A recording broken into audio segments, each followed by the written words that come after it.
Welcome to our channel. Today we how to automate data loss prevention with Digital Guardian, complete guide step by step clearly.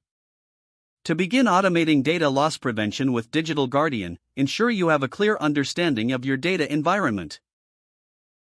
Start by identifying the types of sensitive data you need to protect. This can include personally identifiable information, intellectual property, or financial records. Next, install the Digital Guardian agent on the endpoints you wish to monitor. Follow the installation prompts carefully to ensure optimal setup. After installation, configure the agent settings based on your organization's data protection policies. Define the types of data you want to monitor and the rules for handling that data. Create a data classification framework to categorize sensitive data effectively. Implement the necessary controls, such as encryption and access restrictions, for each category. Next, set up policies within Digital Guardian to specify what actions to take when sensitive data is accessed or shared. Configure alerts and notifications for potential data breaches or policy violations. Regularly review and update these policies to adapt to changing organizational needs. Utilize the reporting features to monitor compliance and data usage trends. Conduct training sessions for employees on the importance of data protection and how to adhere to the established policies. Establish a regular audit schedule to evaluate the effectiveness of your data loss prevention efforts.